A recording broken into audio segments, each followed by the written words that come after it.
on today's StoryBeat. A narrative film, a long form film, is actually a lot of short form films together weaved in one story. You are able to tell deeper stories. You're able to dive deeper into characters. You can show their good sides, their bad sides, their hesitations, their limitations, while in the commercials, you're not diving very deep into a character most of the time. This is StoryBeat with Steve Cuden, a podcast for the creative mind. StoryBeat explores how masters of creativity develop and produce brilliant works that people everywhere love and admire. So join us as we discover how talented creators find success in the worlds of imagination and entertainment. Here now is your host, Steve Cuden.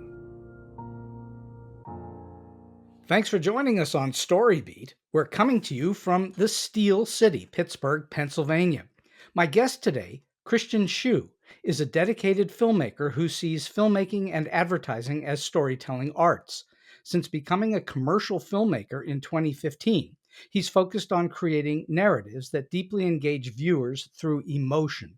Christian's career includes working in virtual studios, sporting events, and collaborations with popular German business speakers.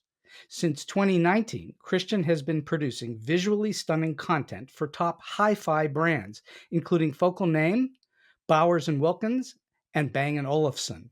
His passion for storytelling began with childhood Lego play, now translating into impactful award-winning cinematic work. So for all those reasons and many more, I'm truly delighted to have the gifted filmmaker Christian Schu join me today. Christian, welcome to StoryBeat. Steve, thank you so much. Wow, what a entrance for me, huh? Thank you so much for having me on your show. It is a great privilege to have you. So let's go back in time a tiny bit in your life. Yes. How old were you when you first started paying attention to moving images? Huh. Actually, I've been quite young. Maybe I started watching TV, like really watching TV, 6, 7, 8 years old. Hmm. And I was interested on the camera movements and all these things. But I think I was more interested without even realizing that I'm interested in it. I was just fascinated by it. And like you mentioned before, when I've been growing older, like 9 or 10 years old, I've been not playing with Lego in a standard way anymore, how any kid would do that, by building police stations and fire stations and all those kind of things. Right. In fact, I've been building TV studios and movie sets, and I really have these images still in my head. I remember that I've been back then there was VHS tape, so I was recording on a VHS cassette all those like afternoon TV talk shows. Right. Not because they were super interesting or because they were killing each other, just like Jerry Springer and those kind of things. Huh?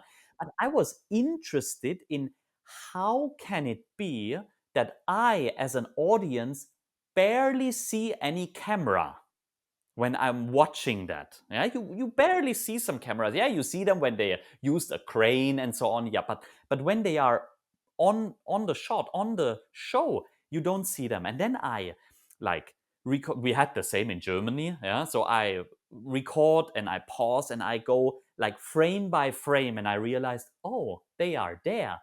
They just black them out. There is like a long line in the back that is basically black, and they are hiding there Hmm. Right. behind.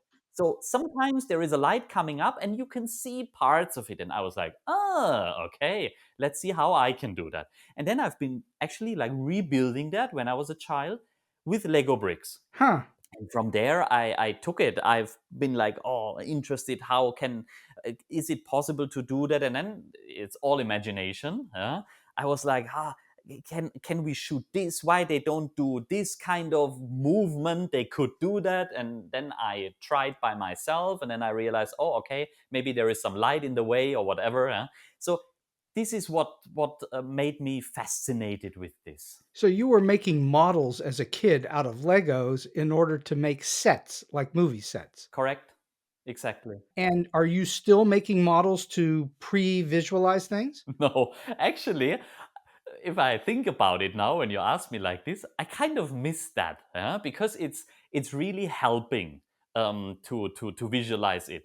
But no, I'm not doing that anymore. Now I'm doing the real thing. Were you paying attention to the actors at the same time, or were you more fascinated as a kid by the way that the camera moved and the way that things looked? Was that what truly drew you in? Exactly. The actors and the actresses, I knew they were good. They were pretending to be something, whatever they should be. And I understood that you have to have a certain level of talent to be able to do that. This is not by learning. You need to convince people. You need to Mhm. like dive deep into yourself that you are lying actually. You are telling a I mean, it's not you, whoever you are portraying as an actress or as an actor. This is what I knew.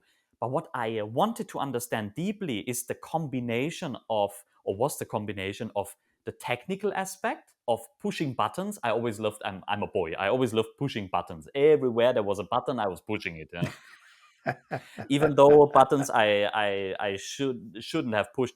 I can tell you one time my mom took me with her to the bank, to a local bank, and my mom was getting along very well with all the people behind the counter, and I was like, I don't know, 5 6 years old, short, yeah, can run around everywhere, going under the desk and so on, and I've seen a button under the desk. It was a red button, and I thought it was a good idea to push it. So I pushed it, yeah, and roughly 5 minutes later, 10 police officers ran into the bank, and and it turned out that this was the kind of secret button. So luckily nothing happened to my mom, and everything was good. I was back in the 90s. Everyone was easygoing, but it was funny, of course, and not so funny. So I love that mix of technical detail with technical camera work and what everything is possible even back then, plus the side of visualization, imagination. And I had a huge imagination when I was a kid. I was imagining my own world, let's say, like that, and I always wanted to be able to, yeah, put that into a movie, into films, into visuals. You have a very vivid visual imagination.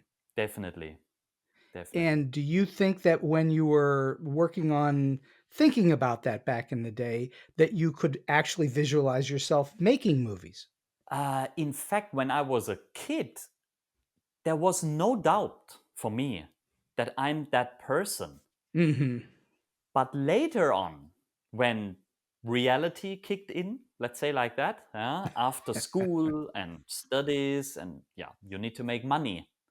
So I started to make money. I became an insurance broker, selling insurances, mostly health insurance and those kind of things where you can make money with.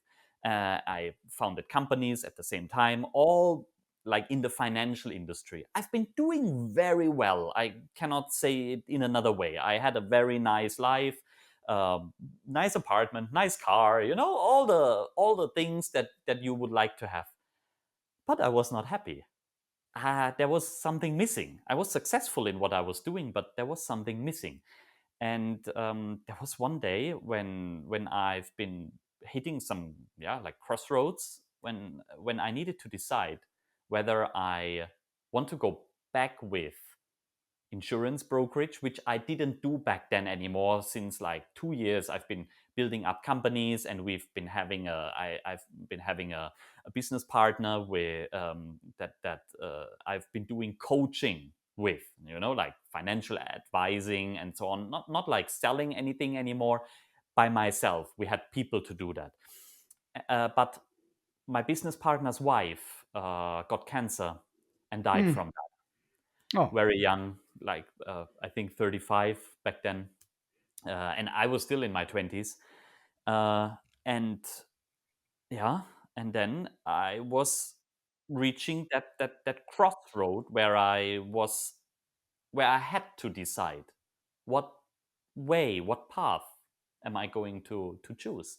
That certainly helped you to see it as life being short and needed to do what you wanted to do. 100%. That changed everything. Simply changed everything in my life. I started to change my diet away from Coca-Cola and McDonald's to organic sections, and many more things that changed. And actually, yeah, I mean, this is terrible that it happened, but for me, it might have been the best thing in my life because It was a wake-up call for you. it was a wake up call, and I was thrown into a situation where I needed to decide where I go. I didn't want it to sell insurances anymore and real estate and stuff like that. It didn't feel good. I was successful at it, but it didn't feel good. I wasn't fulfilled with it. Mhm. And then I was sitting in my office, and I had this memory coming back. Me being this 8, 9, 10-year old, I don't remember, 10-year-old boy sitting down with the Lego bricks building commercial, building film sets and studios and TV sets. And I've been shaking my head about my own memory because I was like, Christian, who are you kidding? You never learned that. This is not something like you, all right, let's do that. Now we start. This is something you need to learn. You need to understand the camera and so on and so on. Yeah, but it didn't let me go. I had this brainwave, and couldn't I couldn't think about something else anymore. So Did you go back to school in some way? Did you go to nope, training in any way? You just taught nope. yourself? I taught myself fully. It took me 1 month to decide on it, and then I built up a green screen studio because back then in 2015 green screen studios were all over the place. Everyone wanted to do an online course with a green screen studio and a virtual background. Mhm. So I thought, yeah, okay, why not start with this? This is rather challenging compared to normal, let's say, filmmaking, yeah, because you need to make sure about a lot about lighting and this and that. So I thought, okay, learn it the hard way. You need to learn it anyway, and now you have the passion for it. So, okay, come on.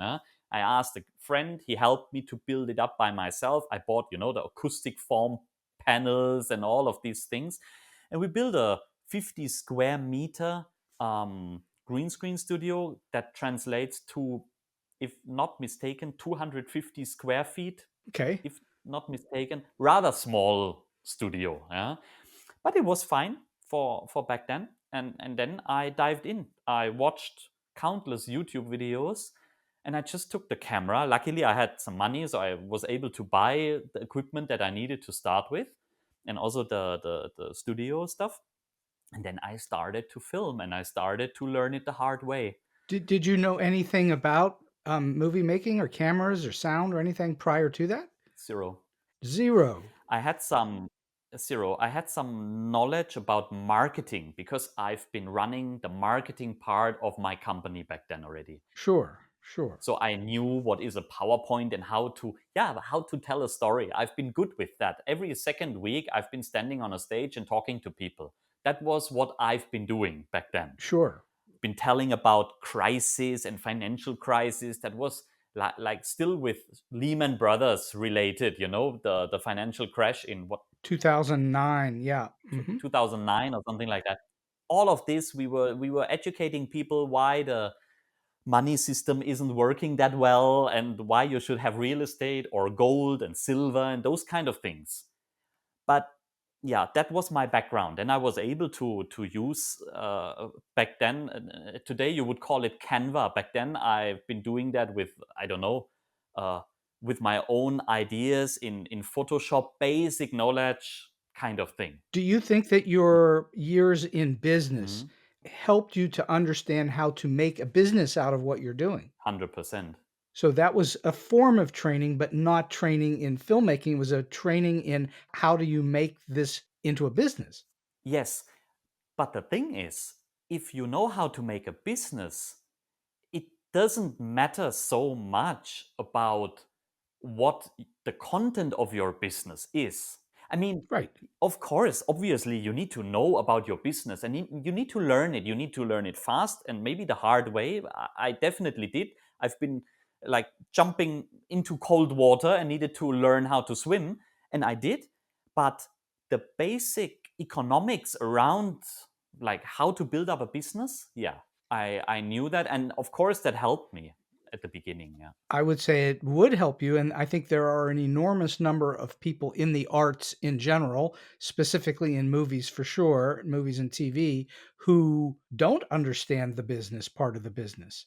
One issue with this, I totally agree, Steve. One issue with this is also that especially in the filmmaking industry, you have so many people who went to film school and then they study being a gaffer, they study being a focus puller, first AC or a second AC, they study to be a DOP, a director, whatever, a producer. But if you want to be successful in the filmmaking industry, you need to know how to do all of this. You don't need to know to an extent of 100%, but you need to know the basics. And this is what you learn actually as a solo filmmaker. When I started, I've been fully solo, I've been doing everything by myself. The light is not good. Okay, why is the light not good? Right. I have light outside. Why is it changing that rapidly? I need to learn on it. So I had to learn about it. Yeah? I made mistakes with stupid mistakes, like the system, the wireless system, audio system was not set up correctly. So I had a high pitch voice in that recording, and I needed to pay too much money for other people to have that reduced because I didn't know how to do it by myself. So I needed to learn how to do it by myself. So next time that wouldn't happen again. It's a big process of doing that, but eventually you need to know a little bit with all those things. Otherwise, everyone can tell you whatever they want. I will say to you that I think that that's exactly the right attitude to have. And if you look at the great filmmakers, if you look at the Martin Scorseses and the Steven Spielbergs and so on, Yeah. they will all Yeah. say similar things, that you need to understand every department. Of course. Stanley Kubrick used to say he needed to understand every department as well or better than they did. Yes, I can sign that directly the way you mentioned that. I've been working in Berlin many years ago with a director coming more or less fresh from film school, second or third project. Was a very young and nice lady. I liked her, but when it was about working with her, it was a catastrophe. We've been a small team of what, Hmm. 3 or 4 people, Hmm. and she told me, okay, for this shot we need a gaffer and the first AC and a second AC and a boom op to hold the boom pole, for the sound, and the sound mixer Hmm. and this and that. Right. And I said, I back then I did the camera and the directing. No, the directing she did. I did the camera and whatever department I was needed, I did. And she was like, yeah, you need that, you need this, you need that. We have to, otherwise we cannot do it. And I said, okay, we are 3 people on set. Do you want to jump into one position, please, so we can make it today and not make it in 3 weeks? Of course. This is what I'm missing. If I understand, title is something that is nice to have, but you need to be able to fulfill when you need to fulfill, and there will be no set in the world where you have enough people. I can tell you. Well, that's always the case. It doesn't matter how much money you have, you're still going to need more. Yes, Even if it's $250 million, you still need another 10 million. exactly. It doesn't matter. It doesn't matter. There will be more.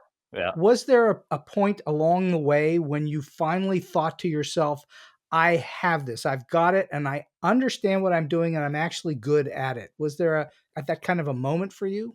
Yes and no. I don't think I'm good. I think I can improve myself a lot because I'm not yet at the level where Christopher Nolan is and Steven Spielberg and all the others. And Christopher Nolan actually started with commercial filmmaking the same way. Maybe I'm not sure if he self-taught or he went to film school. This I really don't know. But he also went to make commercials for brands, just like what I did or what I'm doing nowadays as well. Sure. I think I'm acceptable, but I think I can be a lot better. if I focus more, if I learn more, if there are other techniques that I achieve. But when it comes to other people talking about me, they're very happy. I always get calls from CEOs that worked with me before or CMOs, and they say, Christian, we need you for the next project.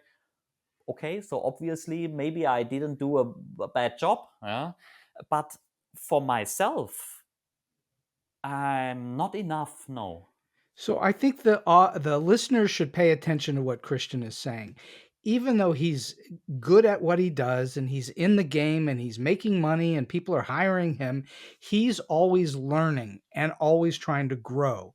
And I think that that is an especially excellent attitude to have toward this work because you really can't know everything, can you? You can't. It's not possible.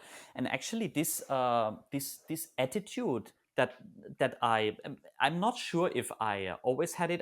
Maybe I was always a little bit like not so happy about my work. Can do more. Can do better. Self-critical. Yeah, self-critical. But what I also learned from one of my clients many years ago. He's a German business speaker. He's very well known. He was a Goldman Sachs banker before in New York, then returned to Europe. He's actually an Austrian speaker. He is what he's doing basically is he's buying real estate and renting it out, like renovating it and renting it out.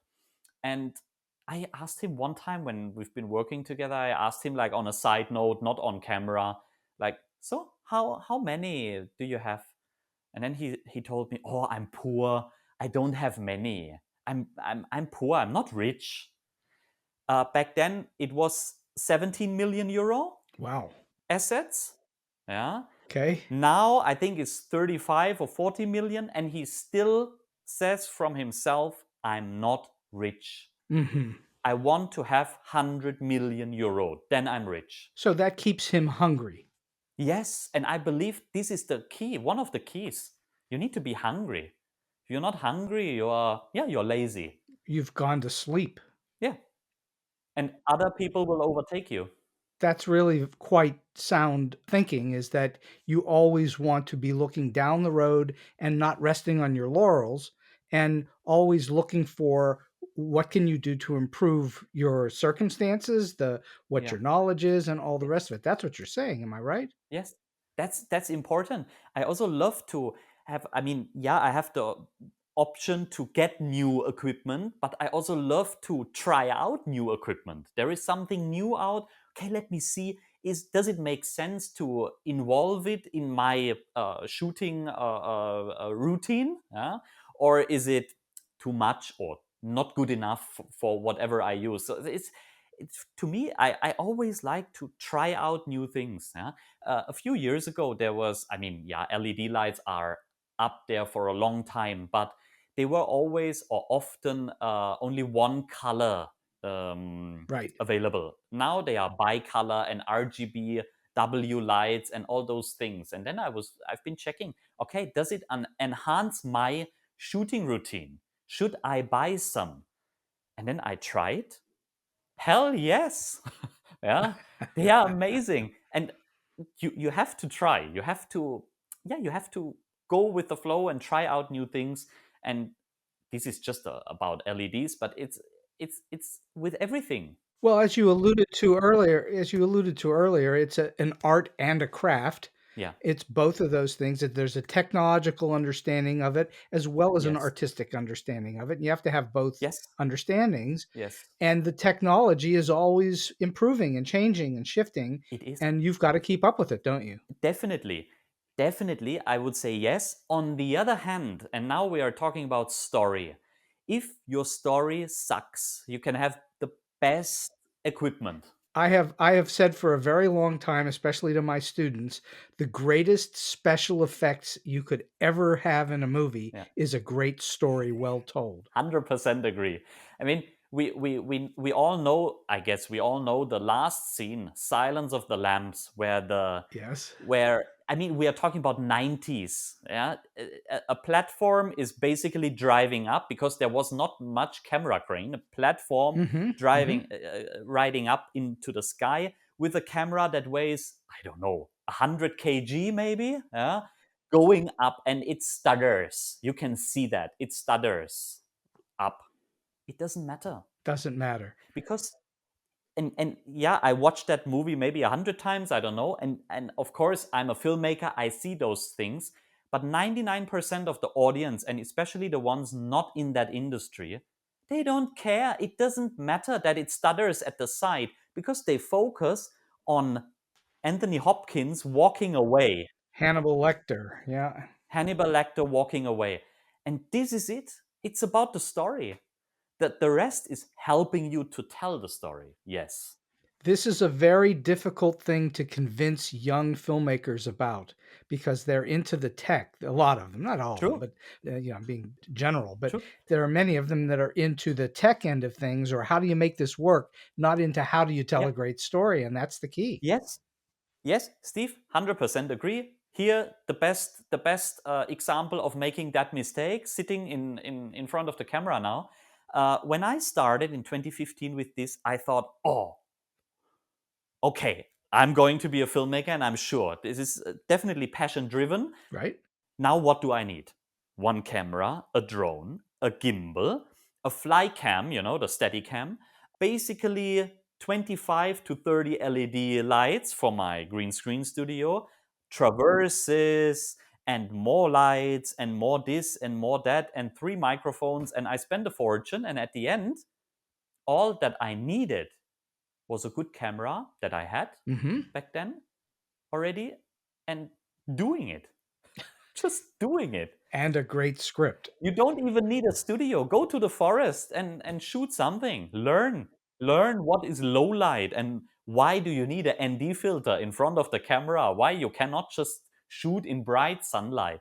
What does it mean? Focal length. What is depth of field? All these things Sure. is something you need to understand first. And nowadays, your iPhone camera is enough. You maybe need another app that you can manually control your camera. Yes. But all of the rest, It's just stuff. yeah. It's kind of akin to people who start to work in a sport. They want to be an athlete in a sport, and they buy all the fancy equipment but don't know how to use it. Yes. You have to learn how to use it. You've got to learn the basics before you can get on to the, let's call it, the professional stuff. Yes, exactly. I mean, this is the same if you are buying a treadmill and then you are walking on it sideways. That's not the point. Yeah, you need to know how to push the button on your camera, but you also need to know what it does if you zoom in and zoom out and how you move the camera. It's no point if you know all the technical details, but you don't have any visual imagination. Well, if you zoom in and zoom out and the moment doesn't call for a zoom in and zoom out, you've made a mistake. Exactly. If it doesn't nurture your storytelling, then don't do it. Absolutely right. And that's what I also see, exactly like what you say about like YouTube and all those fancy young guys doing that. Yeah, there is one transition after another. Most important, we have it. There is a swoosh here and a go up there and go pan down, tilt, whatever it is. Does it help the story? No. It depends. Yeah. At the end, you have a 1 minute and you have 10 different transitions in it that doesn't tell anything. Yeah. Yeah, that's a big problem is that again Yeah. that there's a fascination in the ooh ah factor of it when in fact all you need to do is tell the story with the right characters in it. Yes. And I fully understand that fascination when it comes to this. But there was, I don't remember, the dolly zoom was introduced, I think, in Vertigo maybe, Maybe, yeah. long ago, I don't know. Yeah?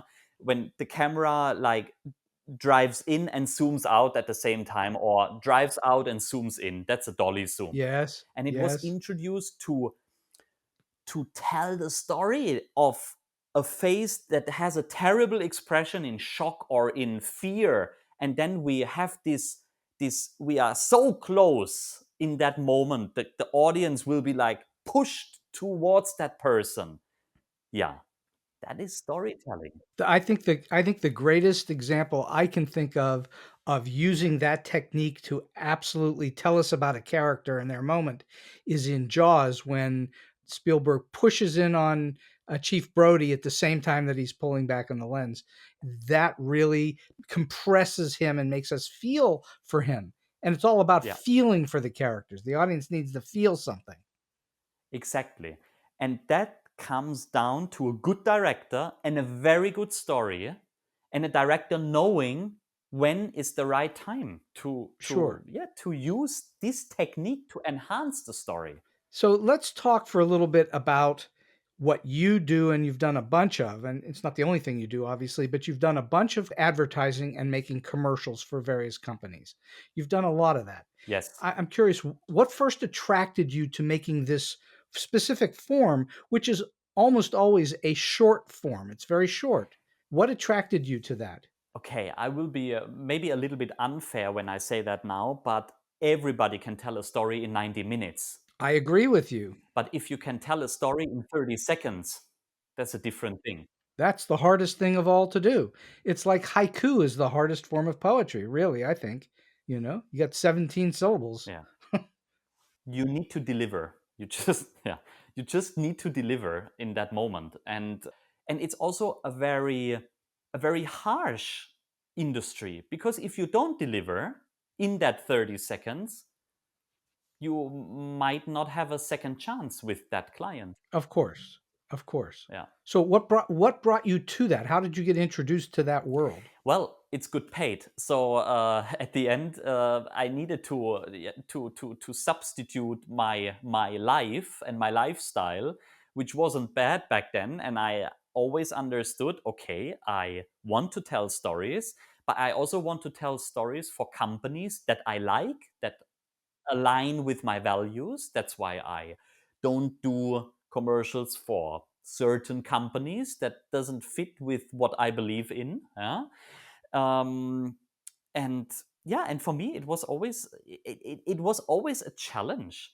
I mean, maybe I watched a lot of TV when I was young, and I watched a lot of commercials when I was young, and I've always found it interesting what it made with me after that 30 seconds, 20 seconds, 40 seconds sometimes, how I was emotionally different after watching that kind of commercial on TV. Mhm. I felt like good or bad, whatever was the intention, they were right with me. I'm a very emotional guy, yeah. So I've been understanding that directly, and yeah, I was like, okay, cool. I want to have that impact on people as well. I want them to buy things because of my film.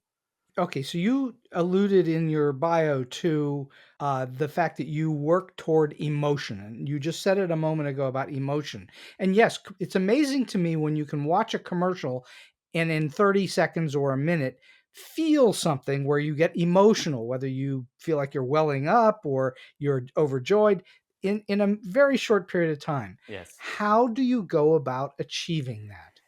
Um, there is no general tool set, let's say like that. Yeah. Hmm. I mean, how I start with it. Let's say I have a new client and not one I worked for years already. I have a new client, CEO or CMO calling me up and saying, Christian, did you do this and this for that and that company?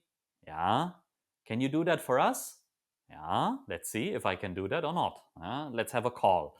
So we sit together, and I first of all learn about the target group and the buyer persona, because that's the most important thing.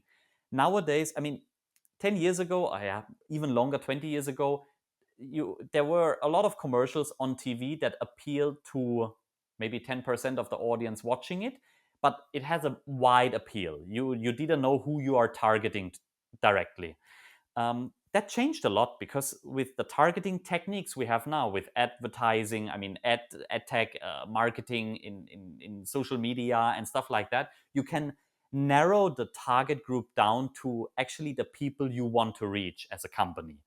So when I sit down, I ask about this. I ask, who do you want your products to to sell to? Who is the ideal customer for you? Hmm.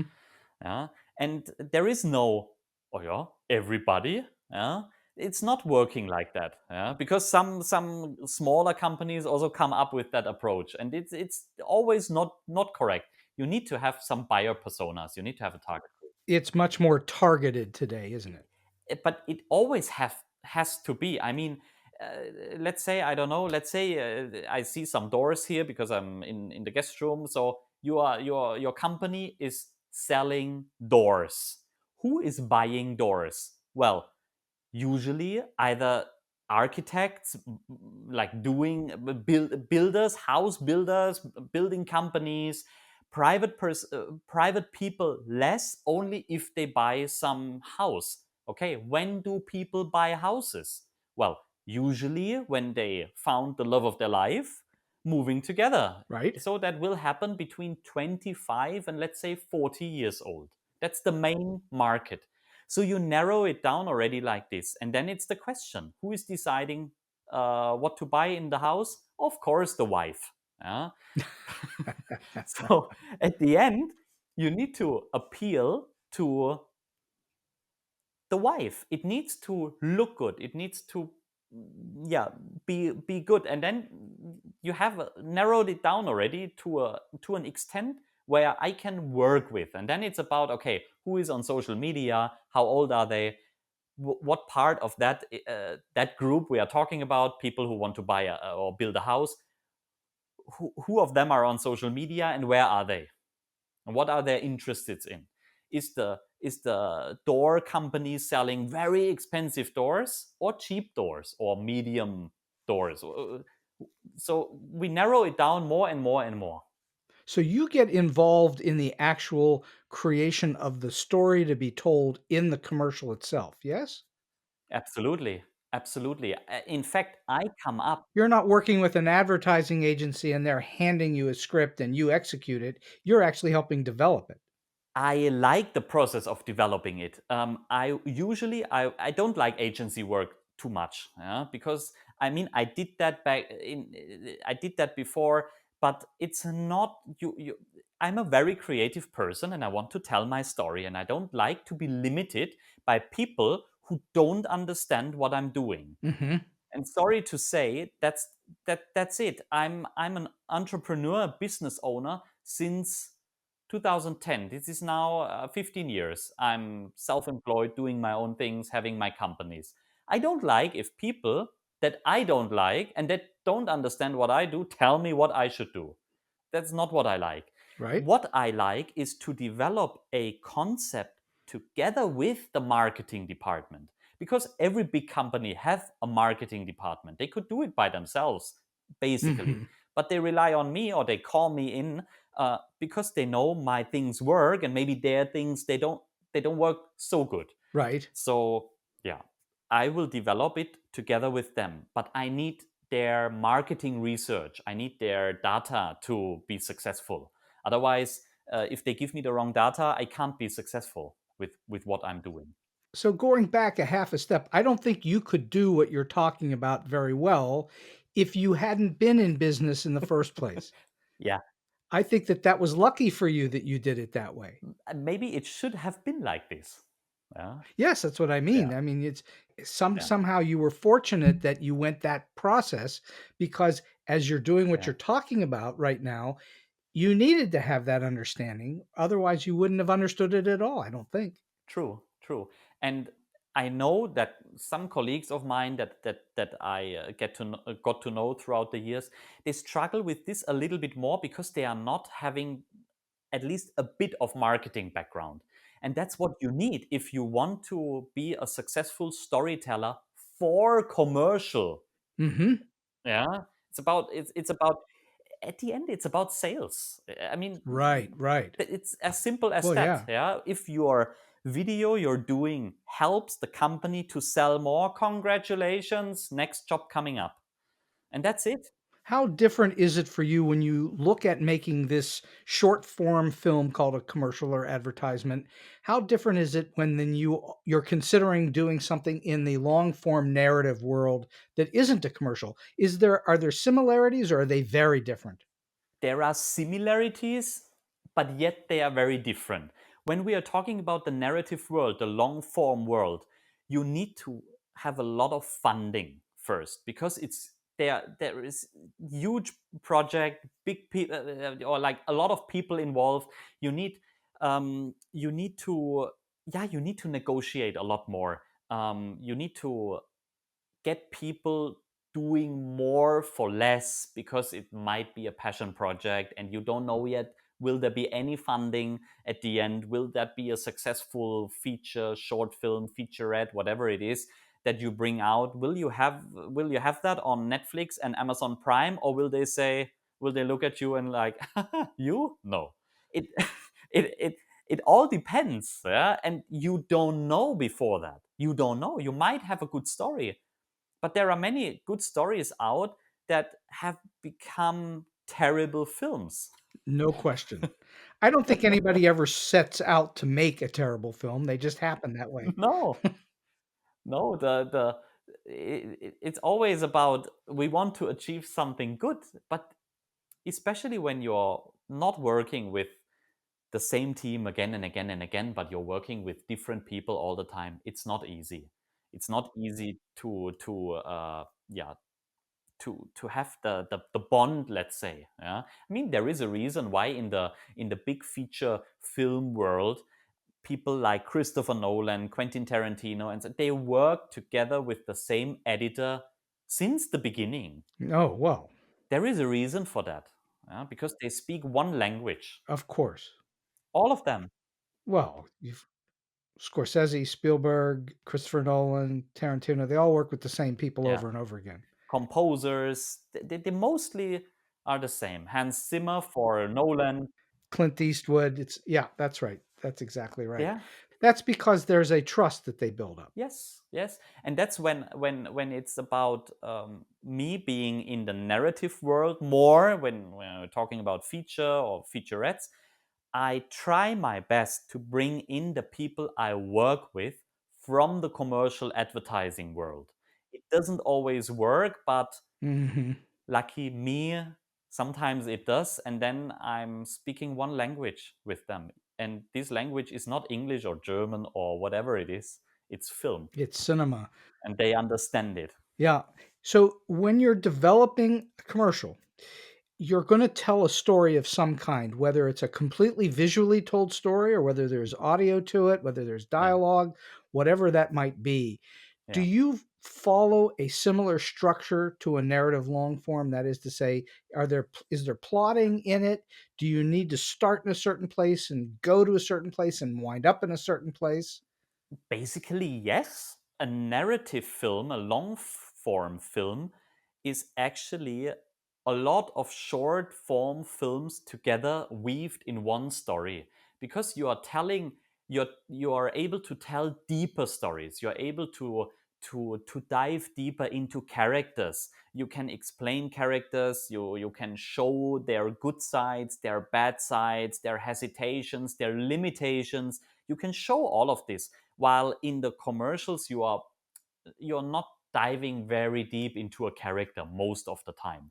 You're using stereotypes that we all have to Hmm. catch that emotion in 20 or 30 seconds, sometimes even 15 seconds. I mean, YouTube nowadays, after 4 seconds you can click it away. You need some kind of hook that fits to the target group who is watching it. Yeah. Is there something that you turn to frequently that elicits that empathy or joy or those other emotions? Is there some sort of technique you use?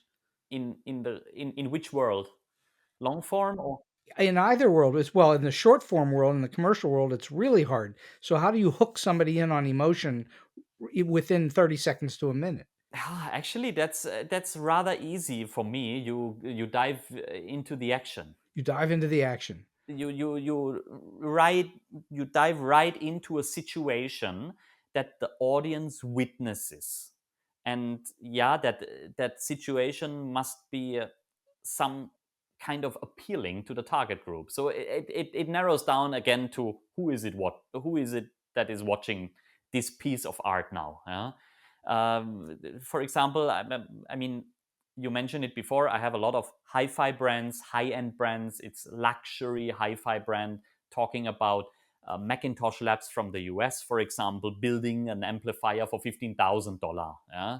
So it's considered, and you need 4 or 5 different appliances to be able to listen to music. So we're talking about people who can afford 40 to 50 grand just for listening to music.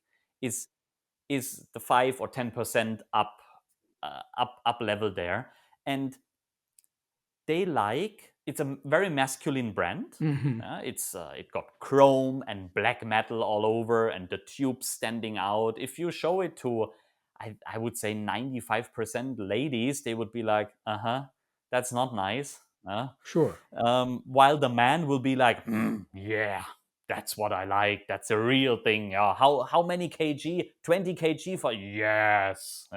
Like different target group. And what you can do with this is already you put that into a room with 2 Chesterfield chairs and a lunch club atmosphere. You sit down, 2 guys smoking cigars and listen to some music. There you go. That's your story. So you're heading towards certain stereotypical tropes Yeah. about people in general, Yes. and you're appealing to that. That's how you're eliciting the emotion. Either you go that way, or you challenge the narrative.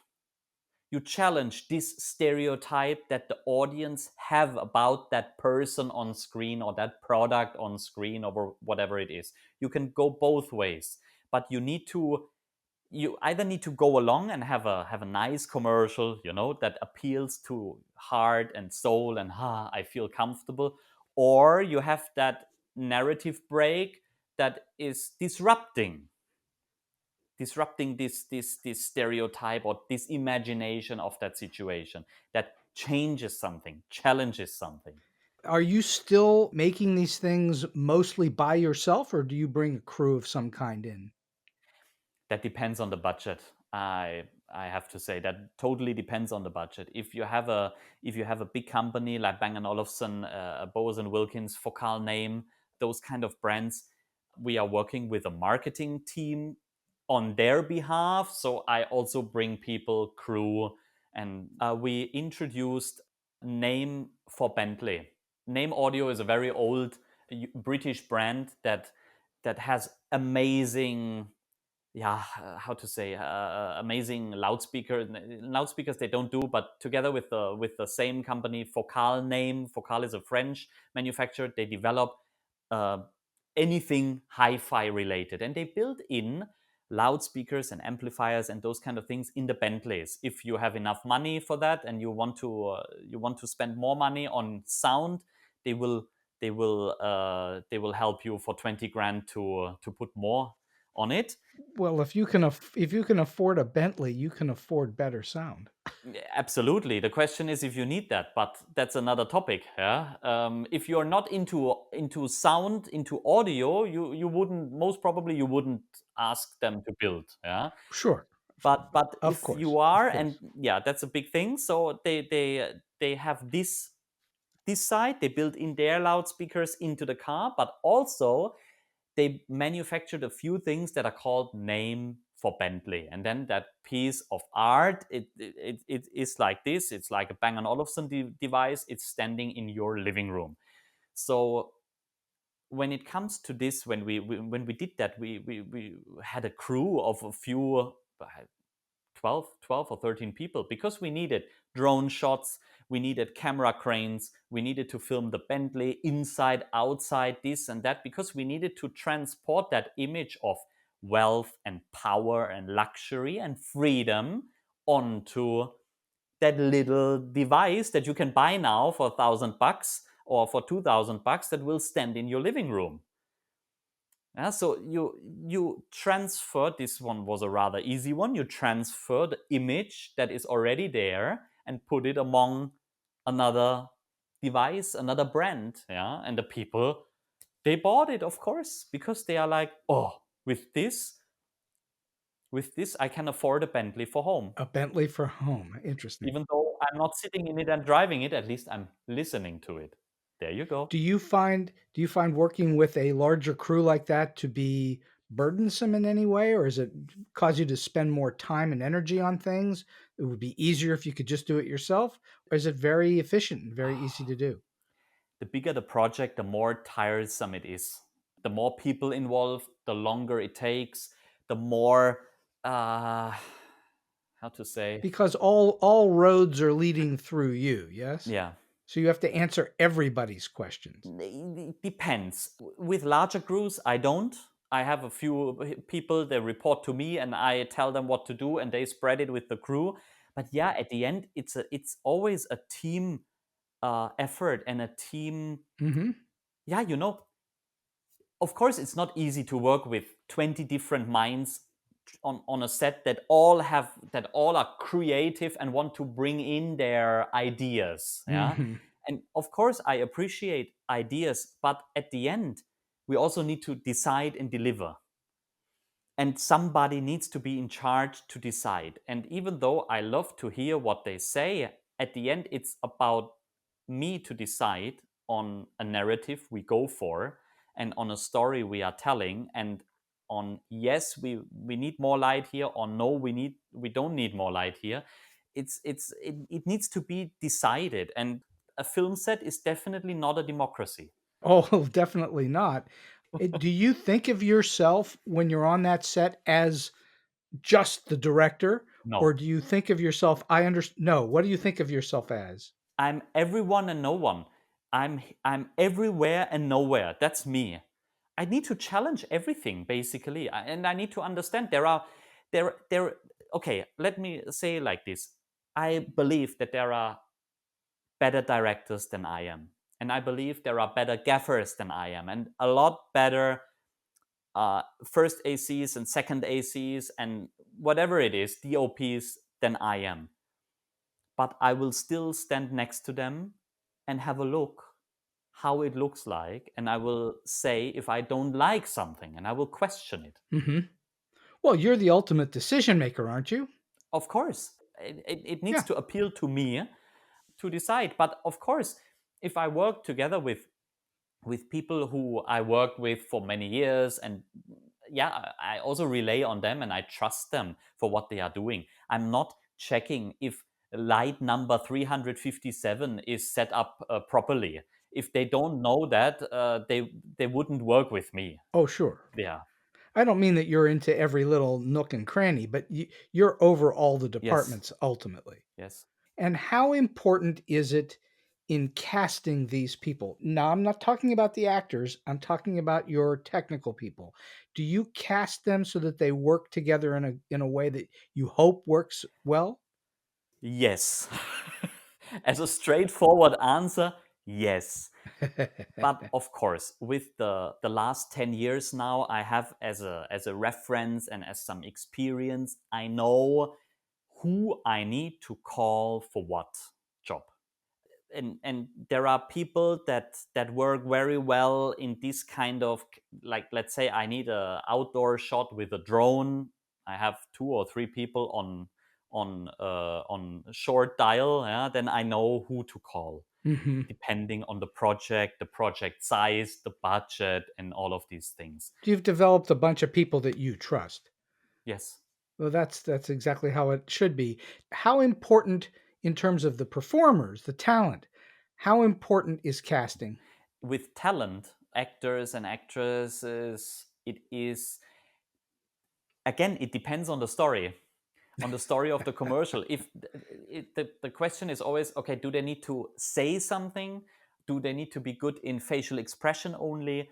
Do we need somebody to run like an athlete, or do we need somebody to stand still? Do we need a trustworthy face, or do we need a evil face? It's all about this.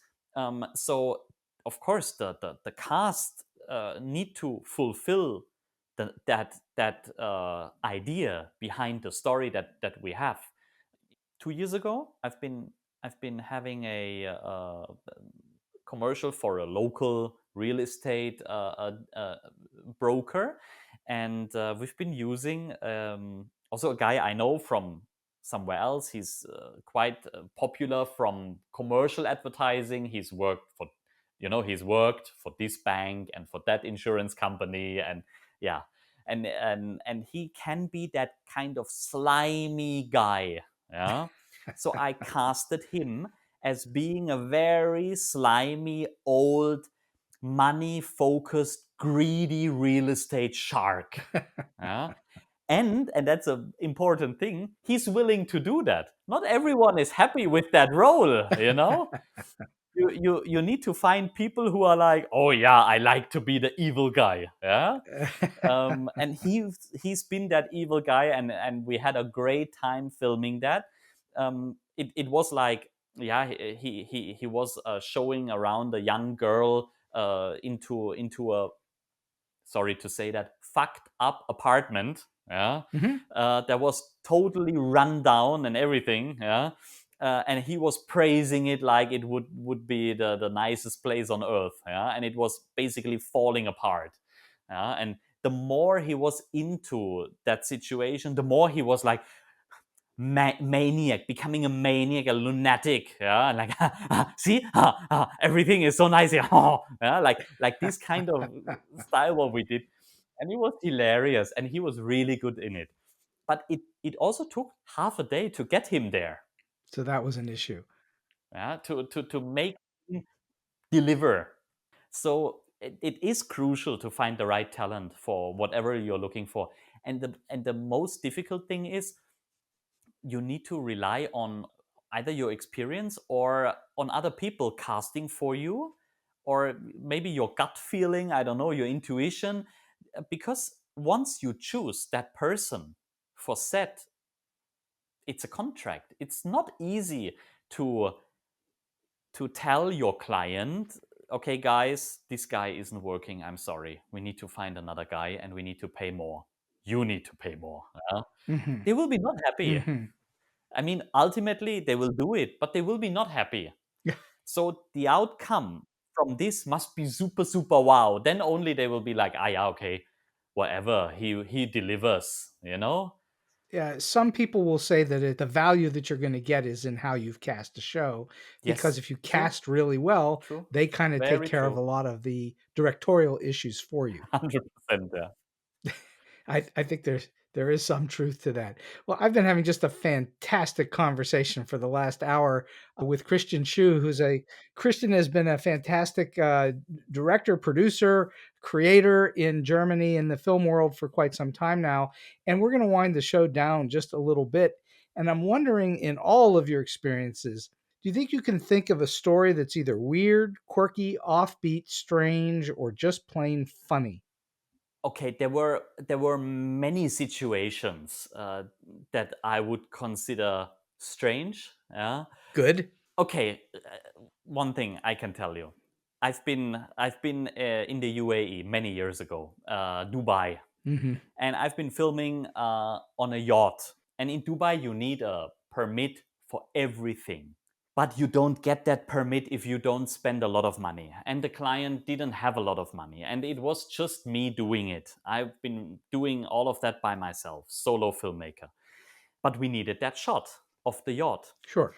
And the yacht was, we've been out close to Burj Al Arab, which is the most luxury hotel in the world. I don't know if you have heard about it, but it's a very nice hotel. Have heard of, sure. Close by, not far away.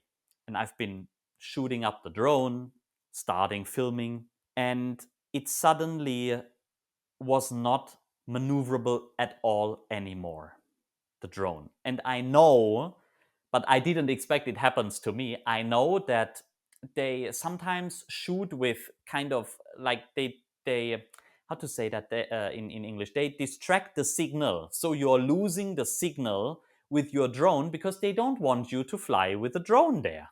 Yeah. And also his highness like area is not so far away, so all of this they don't want you to film.